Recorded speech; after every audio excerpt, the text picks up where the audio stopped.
pecinta kuliner, apa kabarnya hari ini? Ketemu lagi dengan saya Chef Dea. Dan hari ini saya akan memasak dua hidangan khas Betawi dan juga khas Banten yang udah mulai jarang banget ditemukan. Namanya adalah sayur babanci dan juga kue jojorong. Nah, pasti pecinta kuliner bertanya-tanya nih, kenapa ya namanya sayur babanci? Kedengarannya agak-agak nyeleneh gimana gitu.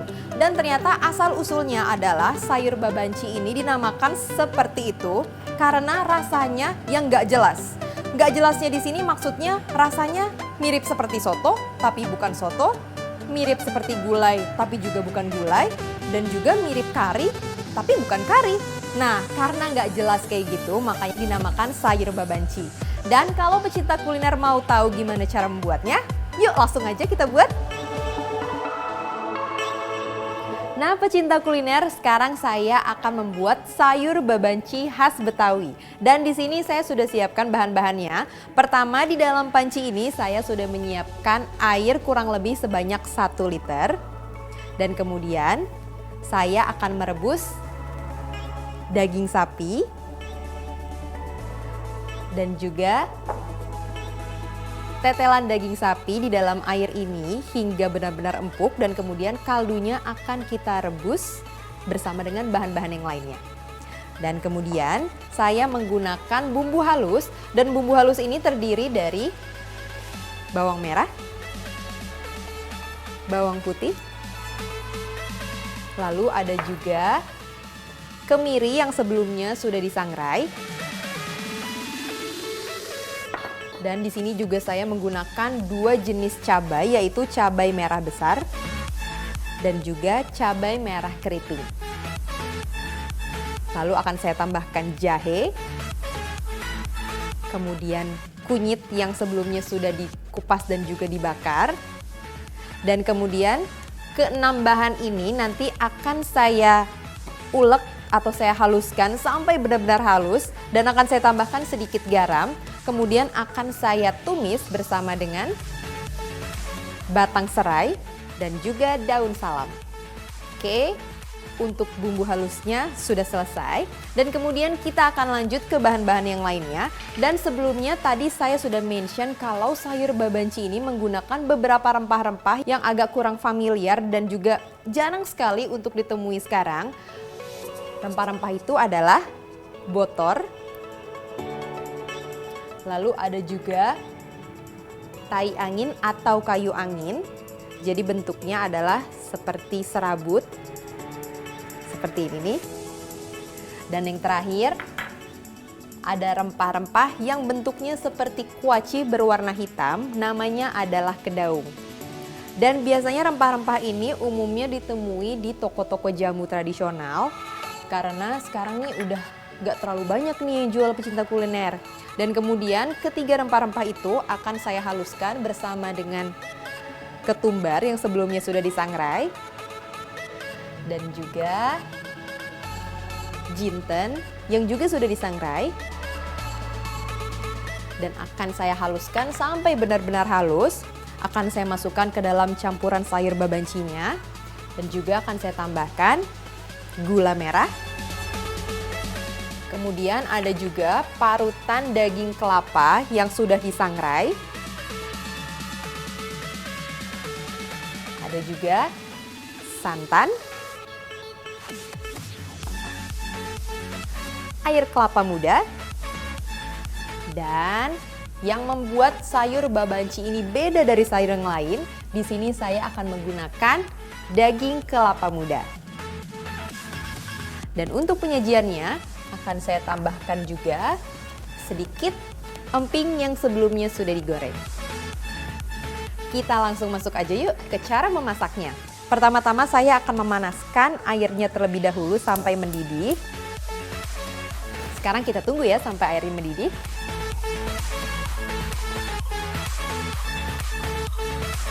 Sekarang airnya sudah saya panaskan hingga mendidih, kemudian kita tinggal masukkan potongan daging sapi dan juga tetelan ke dalamnya. Oke, daging sapi sudah masuk, dan sekarang jangan lupa untuk masukkan juga tetelan. Nah, Nah, sekarang tinggal kita rebus hingga dagingnya dan juga tetelannya benar-benar empuk. Di sini saya akan menghaluskan bumbu-bumbu halusnya. Saya akan memotong bahan-bahan ini menjadi potongan lebih kecil-kecil. Ada kunyit. Kita masukkan. Lalu ada juga jahe. Cabai merah keriting.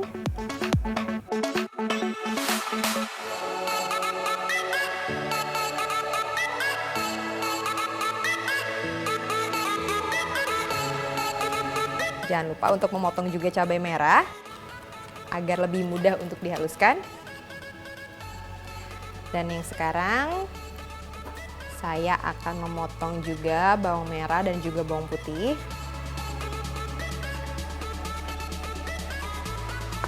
Cukup saya belah menjadi 4 bagian.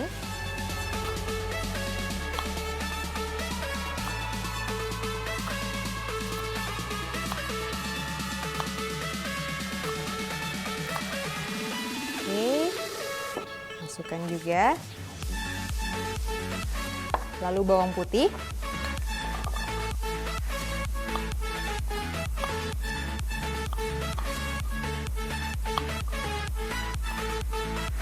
tambahkan juga kemiri yang sudah disangrai.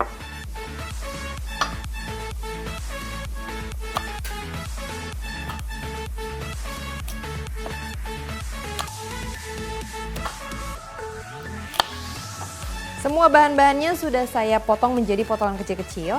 Tambahkan juga sedikit garam untuk mempermudah proses penghancurannya. Dan sekarang akan saya proses atau saya tumbuk hingga benar-benar halus.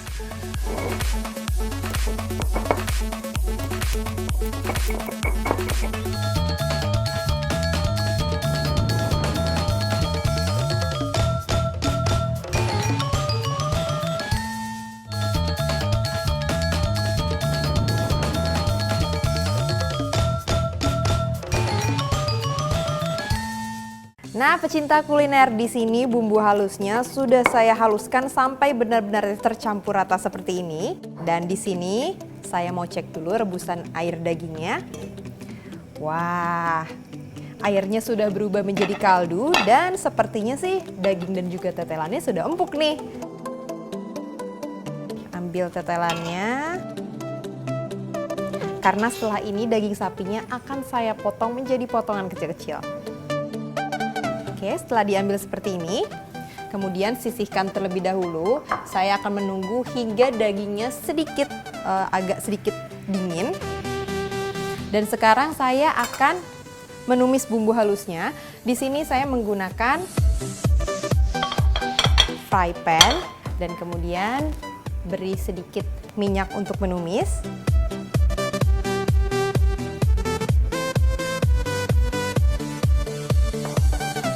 Dan sambil menunggu minyaknya sedikit panas, saya akan memarkan 4 batang serai dan juga di atas cobek, bagian bawahnya saja. Nah, kira-kira seperti ini.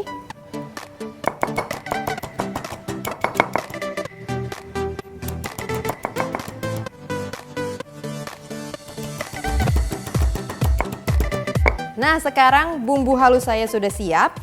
Kemudian serainya juga sudah saya memarkan dan sepertinya minyak saya juga sudah panas nih.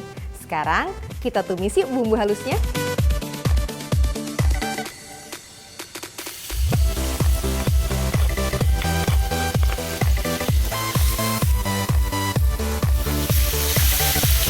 Kita tumis hingga harum.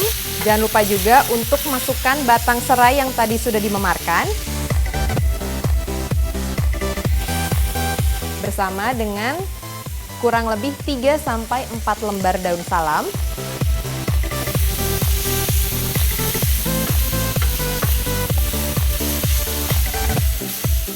Nah, pecinta kuliner, di sini bumbu halusnya sudah saya tumis hingga benar-benar matang dan juga aromanya udah mulai keluar dan juga sangat harum. Sekarang kita matikan apinya dan masukkan tumisan bumbu halus ini ke dalam air kaldu. masukkan semuanya. Oke, dan kemudian kita masak sampai bumbunya benar-benar tercampur rata dengan airnya. Dan sekarang akan kita diamkan terlebih dahulu. Dan sekarang saya mau memotong daging sapi dan juga tetelan yang tadi sebelumnya sudah direbus hingga benar-benar empuk menjadi potongan kecil-kecil.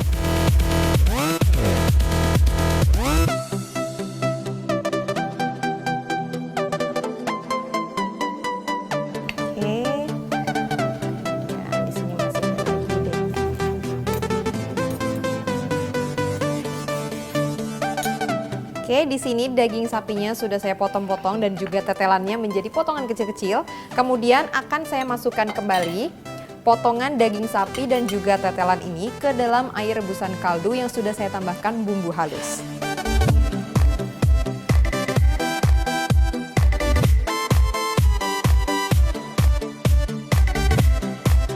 Untuk bumbu halus yang kedua, di sini saya akan memasukkan ketumbar yang sebelumnya sudah disangrai kurang lebih sebanyak setengah sendok teh. Kemudian jinten yang sebelumnya juga sudah disangrai sebanyak setengah sendok teh.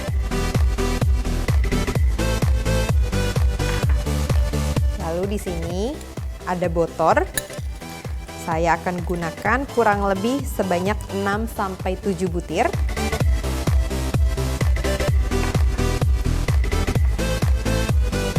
Kedaung, saya gunakan kurang lebih sebanyak 5 buah. Dan yang terakhir, tai angin atau kayu angin, saya akan gunakan kurang lebih sebanyak ini. Dan semua bumbu-bumbu ini akan saya haluskan benar-benar menjadi satu sampai berbentuk seperti bubuk. Dan kemudian akan kita masukkan ke dalam air rebusan.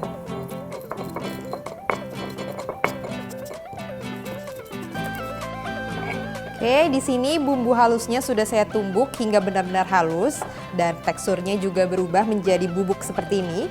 Kemudian kita masukkan bumbu halus ini ke dalam air rebusan. Kemudian di sini saya akan masukkan juga gula merah.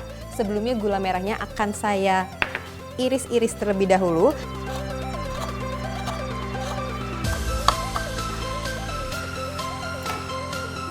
Ke dalam panci. Jangan lupa juga untuk tambahkan sedikit garam. Everything changes.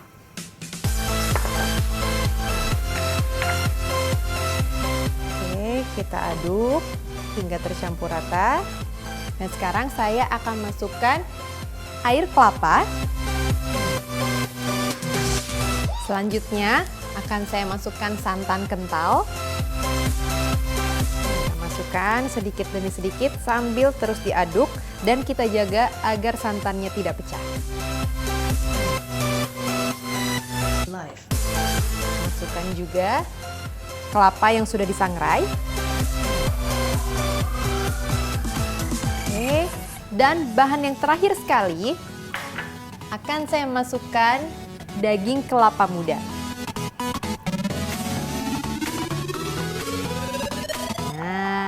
Sekarang sudah hampir selesai nih pecinta kuliner. Tapi sekarang saya mau cicipi terlebih dahulu.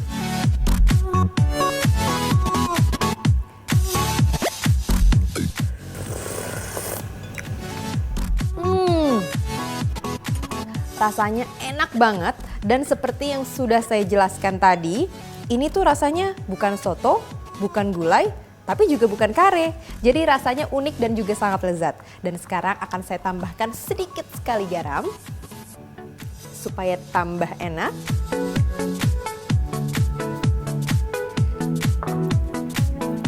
Kemudian kita aduk rata sebentar. Nah, sekarang sayur babancinya sudah siap dan sekarang kita akan masukkan ke dalam mangkuk untuk platingnya. Akan saya pindahkan dulu.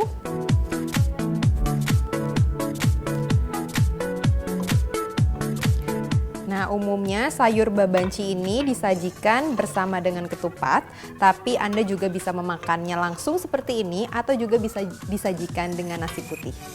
Ambil sayurnya, jangan lupa untuk menyajikan juga daging tetelan dan juga daging kelapa muda. Oke. Dan sekarang sebagai pelengkapnya, saya akan menggunakan bawang merah goreng dan juga emping.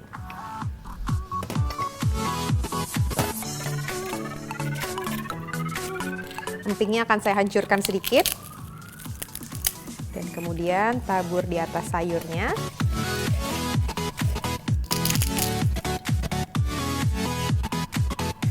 Kemudian bawang merah.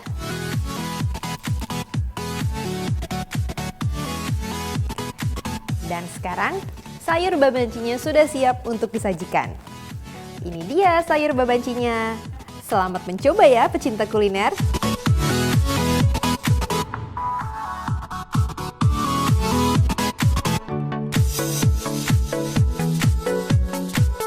Nah, sekarang saya mau coba.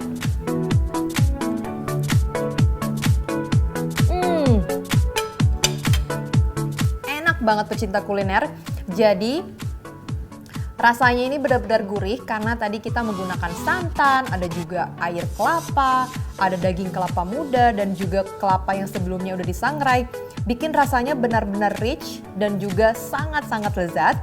Dan kemudian teksturnya ini kuahnya mirip dengan makanan lontong sayur. Tapi juga ini bukan lontong sayur, rasanya mirip sama soto tapi bukan soto. Rasanya juga mirip gulai, tapi bukan gulai. Jadi hidangan ini merupakan campuran dari ketiga makanan tadi. Dan yang pasti rasanya sangat lezat dan wajib untuk dicoba oleh pecinta kuliner. Nah, sekarang moving on to Banten. Kali ini saya akan membuat salah satu makanan penutup dari daerah Banten yang juga udah lama gak dibikin atau dijual sama masyarakat karena mungkin agak kurang populer dibandingkan makanan yang lain. Yuk langsung aja kita buat.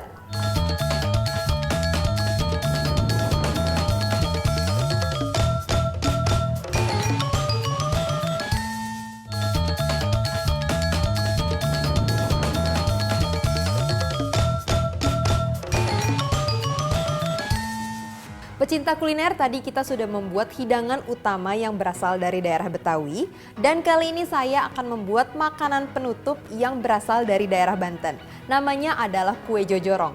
Dan kue jojorong ini udah mulai jarang ditemukan nih pecinta kuliner. Padahal rasanya enak dan juga cara membuatnya sangat gampang. Dan di sini saya sudah siapkan bahan-bahannya. Saya menggunakan santan encer. Lalu ada juga tepung beras, ada gula merah, lalu di sini saya punya tepung sagu atau tepung kanji, dan di sini air yang berwarna hijau ini adalah air campuran daun suji dan juga daun pandan. Kemudian ada juga sedikit garam. Untuk lapisan atasnya saya menggunakan santan kental dari 1 buah kelapa kurang lebih sebanyak 200 cc. Dan yang terakhir di sini ada kurang lebih sebanyak 2 sendok makan tepung sagu. Dan kue jojorong ini akan saya buat di dalam mangkuk seperti ini yang terbuat dari daun pisang. Dan sebelumnya di sini saya sudah menyiapkan dandang atau kukusan berisi air mendidih. Dan sekarang akan saya campur tepung beras.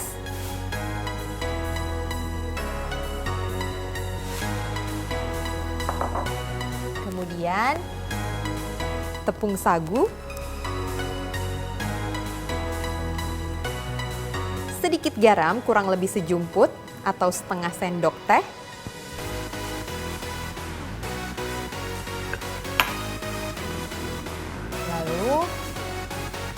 Air daun suji dan juga daun pandan.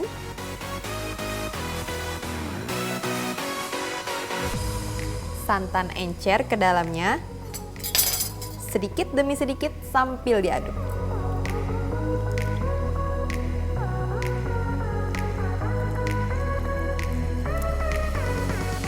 Oke, sekarang tinggal diaduk hingga rata.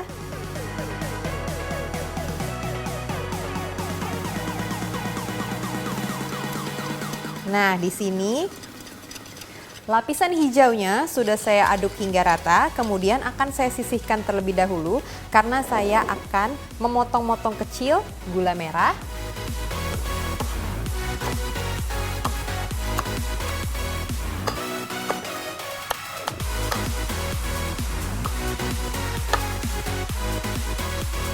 Oke, setelah saya potong-potong menjadi potongan kecil seperti ini, kemudian siapkan mangkuk yang terbuat dari daun pisang. Dan sekarang saya akan taruh potongan gula merah di dalamnya. Jadi kita taruh di tengah-tengah.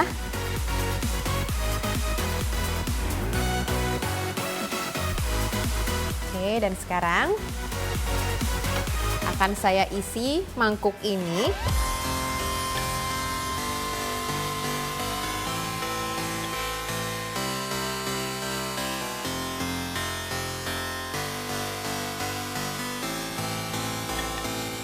Nah, sekarang akan saya kukus kue ini di dalam kukusan.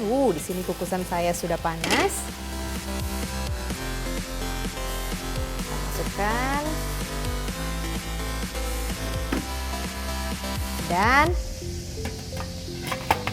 kita tunggu dan kita masak hingga benar-benar matang.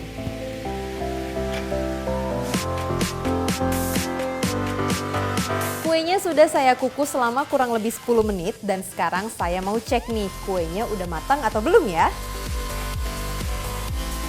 Nah, kalau menurut saya nih kuenya perlu dikukus lagi selama kurang lebih 2 menit dan sambil menunggu, di sini saya akan membuat lapisan atasnya atau lapisan toppingnya.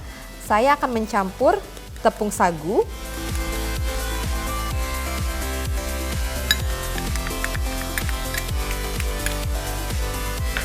Dan juga santan kental.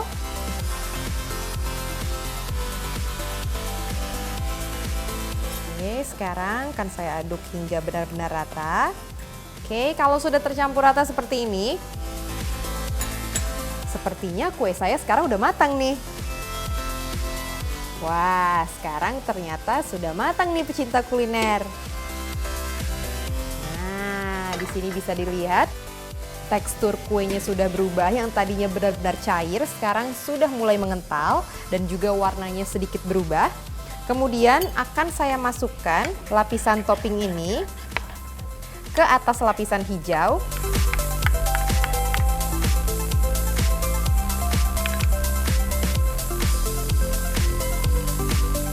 Oke, dan sekarang akan kita kukus kembali kuenya selama kurang lebih 5 menit sampai kuenya benar-benar matang.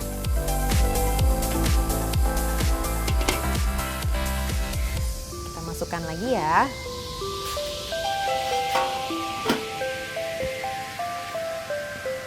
Sekarang tunggu 5 menit.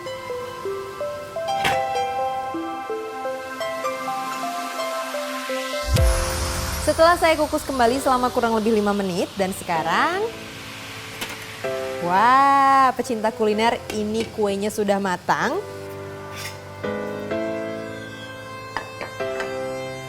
Kemudian sebelum dihidangkan akan saya pindahkan dulu ke piring saji. Di sini. Sekarang akan saya hias atasnya dengan menggunakan daun pandan.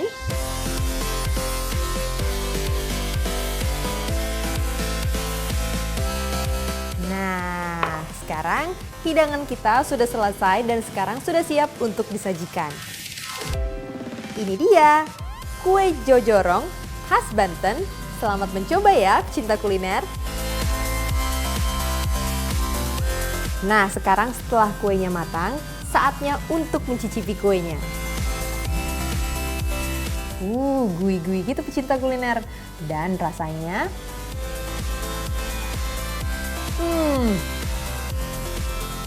Enak banget, serius ini enak banget. Saya suka banget karena di dalam satu suapan kue ini saya bisa mendapatkan 3 rasa yang berbeda. Yang pertama saya bisa mendapatkan rasa manis dari gula merah yang sudah mencair karena kita kukus. Yang kedua saya bisa mendapatkan rasa aroma daun pandan karena di lapisan yang bawah itu kita menggunakan air daun pandan dan juga daun suji. Dan juga saya bisa mendapatkan sedikit rasa gurih dari lapisan atas yang terbuat dari santan. Wah, ini serius sih enak banget, saya suka banget. Dan juga cara membuatnya tadi mudah banget kan pecinta kuliner? Saya jadi heran kenapa ya kue ini sekarang udah jarang ditemukan. Mungkin kalau menurut saya sih, karena arus westernisasi yang membuat kue-kue tradisional ini nggak terlalu sepopuler kue-kue dari barat sana. Padahal nih rasanya nggak kalah enaknya dan juga cara membuatnya nggak kalah mudahnya. Saya mau habisin ya.